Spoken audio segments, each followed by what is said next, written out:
నమస్తే, నేను ఆదిత్య. తగ్గిన రిజిస్ట్రేషన్లు, పెరిగిన ఆదాయం, హైదరాబాద్లో వింత పరిస్థితి అంటూ రియల్ ఎస్టేట్కి సంబంధించి ఒక అంశం అయితే చాలా బలంగా వినిపిస్తుంది. దీని గురించి తెలుసుకునే ప్రయత్నం చేద్దాం. సో ప్రస్తుతానికి మనతో పాటు స్టూడియోలో ఉన్నారు realtor oxygen founder and CEO, అలాగే real estate expert Nandi Rameshwar Rao గారు ఉన్నారు. సార్ని అడిగి మరిన్ని విషయాలు తెలుసుకుందాం. సార్ నమస్కారం. సార్ నమస్కారం. రిజిస్ట్రేషన్లు తగ్గాయని, ఆదాయం పెరిగిందని, హైదరాబాద్లో ఒక వింత పరిస్థితి నెలకొందని ఒక అంశం అయితే వినిపిస్తూ ఉంది. మరి దీన్ని ఏ విధంగా చూడొచ్చు? అసలు మీడియా వాళ్ళు ఏంటంటే ఇదిగో తోక అంటే అదిగో పుల్ అంటారు. జనరల్ ఏ మీడియా అని, మీరైనా ఇంకేనా, నేను చాలా ఛాన్స్లో మాట్లాడతా. రియల్ ఎస్టేట్ అనేది అప్స్ అండ్, ప్రతి బిజినెస్కి రియల్ ఎస్టేట్ పక్కన కూడా ఏ బిజినెస్ అయినా అప్స్ అండ్ డౌన్స్ ఉంటాయి. జనరల్గా ఎలక్షన్స్ వచ్చిన తర్వాత 3 నెలల ముందు 3 నెలల తర్వాత కొద్దిగా ఇంపాక్ట్ అనేది ఉంటుంది. సంక్రాంతికి ఇల్లు అలుక్కొని పిండి వంటలు ఎట్లా చేసుకుంటాం, ఇక్కడ కూడా అలా ఉంటుంది. అయితే ఎవర్ గ్రీన్ సబ్జెక్ట్ అని చెప్తారు రియల్ ఎస్టేట్. ఎందుకంటే రోటీ, కప్డా, మకాన్ అందులో ఒక భాగం. తిండి, బట్ట, గూడు. ఈ 3 లేకుంటే మీరు బతకగలరా? నేను ఎవరు బతకలేరు. సో ఇప్పుడు ప్రస్తుత పరిస్థితి ఒకటి ఎలక్షన్ ఇంపాక్ట్ ఇప్పుడు బయటపడుతుంటే హైడ్రా ఇంపాక్ట్ కొద్దిగా పడింది. సో దీనివల్ల నెంబర్ ఆఫ్ రిజిస్ట్రేషన్లో కొద్దిగా గ్రోత్ తగ్గింది అనేది వాస్తవం. అంత మాత్రం జీరో అయితే అవ్వలేదు. ఓకే, తగ్గింది, కొద్దిగా తగ్గింది. బట్ అక్కడ బెనిఫిట్ అంటే వాల్యుయేషన్లో కొద్దిగా పెరిగింది. సో రిజిస్ట్రేషన్ కొద్దిగా తగ్గినా వాల్యూ వైజ్ పెరిగింది కంపేర్ టు లాస్ట్ ఇయర్ ఇదే టైంలో ఏమైందో చూసుకుంటే. అప్పుడు ఒక స్టేబుల్ గవర్నమెంట్ ఉండేది, కేసీఆర్ గారిది స్టేబుల్ గవర్నమెంట్. అంటే ఇప్పుడు ఎలక్షన్ అక్టోబర్ ఎప్పుడు ఇచ్చారు కదా, ఇదే టైం 1 year బ్యాక్. అంటే అప్పుడు సేమ్ గవర్నమెంట్ కోడ్ కూడా రాలేదు. కోడ్ కూడా అక్టోబర్లో వచ్చింది. సో సెప్టెంబర్ వరకు ఉంది. పోలిస్తే అప్పుడున్న దానికి వస్తే ఇక్కడ కొద్దిగా తగ్గింది. మళ్ళీ లేకిన్ లాస్ట్ ఆగస్ట్ సెప్టెంబర్ చూసుకుంటే మళ్ళీ కొద్దిగా పెరిగింది. సో దాదాపు కొన్ని కోట్ల, నేను అంతకుముందు చెప్పాను, తెలంగాణ గవర్నమెంట్కి ఓవరాల్గా ఇయర్లీ 1,00,000 కోట్ల రూపాయలు towards real estate both direct and indirect సోర్సెస్లో వస్తుంది. అది మనకున్నా. అండ్ ఇప్పుడు ఈ సంవత్సరం ఒకసారి భూమి వాల్యూస్ పెంచుతూ ఉంటున్నారు, రిజిస్ట్రేషన్ డ్యూటీ పెంచుతూ ఉంటున్నారు. ఇంకా 10-20 వేల కోట్లు అదనంగా ఏడయ్యే పరిస్థితి కనిపిస్తుంది. సో ప్రజలు ఎవరైనా ఉన్నట్టే ఇప్పుడు జనవరి టు ఏప్రిల్, ఆగస్ట్, జూలై వరకు ఏ ట్రెండ్ ఉందో ఆగస్ట్, సెప్టెంబర్లో కొద్ది ట్రెండ్ మారింది, కొద్దిగా ఇంప్రూవ్మెంట్ కనిపించింది. Maybe next financial year start అయినప్పటికీ సేమ్ కవర్ అయిపోతుంది. It will become to as usual and will start growing. ఎందుకంటే అప్పుడు ఒక క్లారిటీ, సీఎం అయిన తర్వాత 1.5 year అయిపోతుంది, ఒక క్లారిటీ వచ్చేసి. ఇప్పుడు ఏంటంటే people clarity is missing. CM గారు ఏ ప్రాంతాన్ని ఫోకస్ చేస్తారు, ఏ ఏరియాని డెవలప్ చేస్తారు అనేది కన్ఫ్యూజన్లో ఉన్నారు మనుషులు. సో దానివల్ల ఈ అప్ అండ్ డౌన్ ఉంది. అయితే నా పర్సనల్ ఒపీనియన్ అంటే భూమి రేట్లు, రిజిస్టర్ రేట్లు ఒకేసారి పెంచకూడదు. ఎందుకంటే మన పక్కన ఏపీ కాంపిటీషన్లో తయారవుతుంది.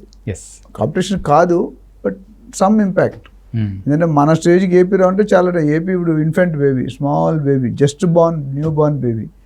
కానీ ఎవరిదైనా కొంత షిఫ్ట్ అయితే ఉంటుంది. ఈ హైడ్రా వల్ల జనాలు ఆగుతున్నారు, షిఫ్ట్ అయిపోతున్నారని చెప్పలేని కొద్దిగా వెయిట్ అండ్ వాచ్ ధోరణిలో ఉన్నారు. ఇప్పుడు మనం ఇది ఒక క్లారిటీ ఇచ్చి, ఇప్పుడు శ్రీశైలం ఒకప్పుడు డిస్టర్బ్ అయిపోయింది, ఫార్మా సిటీ రద్దు చేస్తున్నాం, షిఫ్ట్ చేస్తున్నాం, ఫార్మా క్లస్టర్, ఫార్మా విలేజ్ అని రకరకాల పేర్లు పెట్టి జనాలు మొత్తం ఆందోళన ఉన్నారు. కొంటే ఏ ఏరియాలో కొనాలి, ఎప్పుడు కొనాలి, ఎక్కడ కొనాలి, ఏ రేట్లో కొనాలి.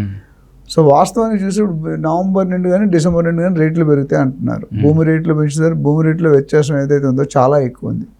సపోజ్ 2 కోట్లు పెట్టి ఒక అగ్రికల్చర్ ల్యాండ్ కొన్నారనుకోండి, 20 లక్షలు చూపిస్తాం అక్కడ, లేదా 30 లక్షలు చూపిస్తాం. 2 కోట్ల మీద ఇన్కమ్ రావట్లేదు గవర్నమెంట్కి.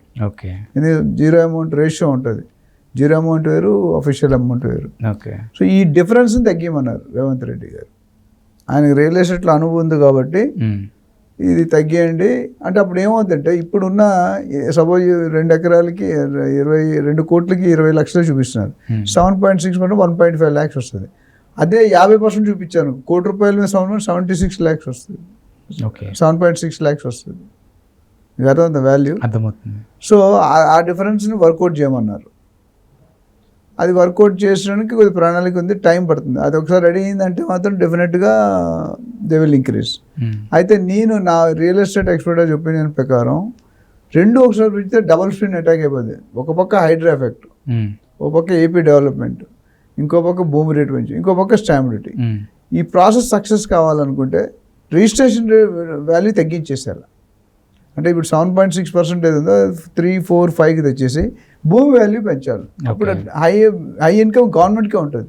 అటు సెల్లర్ హ్యాపీ ఉంటాడు, బిల్డర్ హ్యాపీ ఉంటాడు, ఇన్వెస్టర్ హ్యాపీ ఉంటాడు, బయర్ అన్నాడు కొద్దిగా హిట్ అవుతాడు. బట్ బయర్ ఈరోజు బయర్ రేపు అమ్ముతాడు సెల్లర్ అవుతాడు. అవును.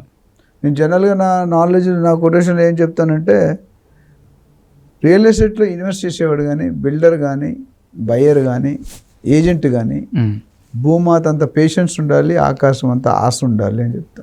ఓకే. అది ఉన్నప్పుడే ఎప్పుడైతే నాకు ఇవాళ పెడితే నేను రిటర్న్స్ కావాలంటే రాదు. నువ్వు పుట్టగానే నడవు కదా. అవును. పుట్టగానే ఫస్ట్ ఎత్తుకోవాలి, కూర్చుంటావు, తర్వాత బంగురుతావు, తర్వాత నిల్చుంటావు, తర్వాత దెర్ ఇస్ ఏ ప్రోటోకాల్. ఎవడైనా పుట్టగానే నడిచంటే చచ్చిపోతాడు. చూసాం మనం. తక్కువ టైంలో ఎక్కువ షైన్లు చాలామంది మీరు చూసుకుంటే ఇమీడియట్ ఎక్స్పైర్ అయిపోతున్నారు. బట్ సౌందర్య కానీ, దేవభర్తి కానీ, సిల్క్ స్మిత కానీ అందరు చూసుకుంటే చాలామంది, ఉదయ్ భవన్, ఉదయ్ కిరణ్ ఒకడు, ఉదయ్ కిరణ్. సో తక్కువ టైంలో షైన్ అయ్యారు, కానీ they didn't last for longer time. అది ఫేట్. అది మీరు నేను ఎగ్జాంపుల్ చెప్తున్నా. అట్లానే రియల్ ఎస్టేట్ కూడా ఓపిక ఉండాలి. ఓకేటి అంటాను, ఓపిక, కోరిక, తీరిక. రియల్ ఎస్టేట్లో ఉండాలి. ఏజెంట్ ఎవరికైనా 3 ఉంటేనే మనం పై ఇవాళ పట్టగానే పట్టిందల్లే బంగారు రేపు ఏమంటే అవ్వదు కదా. అవును. First 1 2 Rome is not built in 1 day.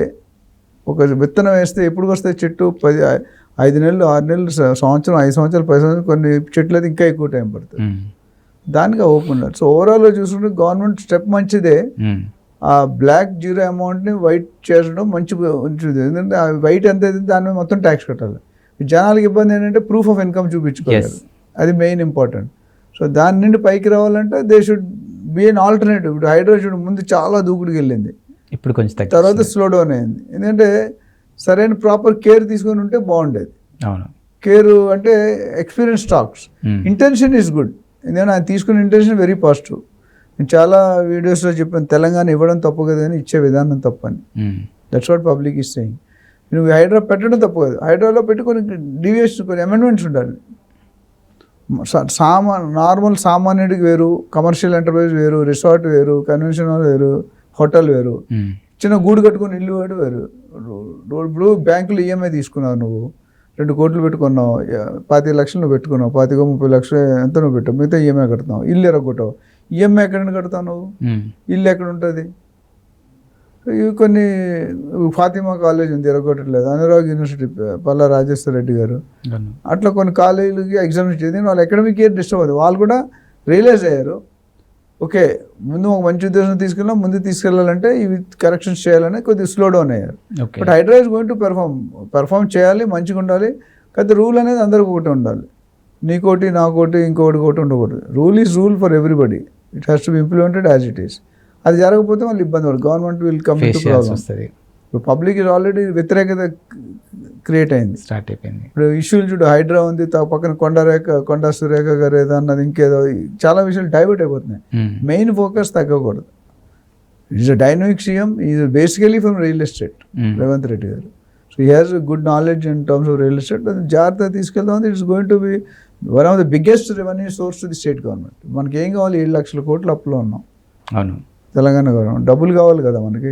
డబ్బులు అంటే ఒకప్పుడు agriculture, pharma, medical, IT, software నడిచాయి. ఇప్పుడు లేటెస్ట్గా నడిచేది ఎవరైనా బిలియనర్ అంటే రియల్ ఎస్టేట్ బ్యాక్గ్రౌండ్ ఉంటుంది. ఓకే, మీరు ఎవరినైనా చూసుకోండి, డబ్బులు ఉన్నాడంటే real estate direct or indirect, పక్క నుండో లెఫ్ట్ నుండో ఏదో కనెక్షన్ ఉంటుంది. ఎడ్యుకేషన్ ఇన్స్టిట్యూట్ కానీ, ఫార్మా ఇన్స్టిట్యూట్ కానీ, వీళ్ళందరూ కూడా రియల్ ఎస్టేట్ వైపు చూస్తున్నారు. సో ఓవరాల్గా చూసుకుంటే it's good sign and we have to wait and watch. Thank you sir.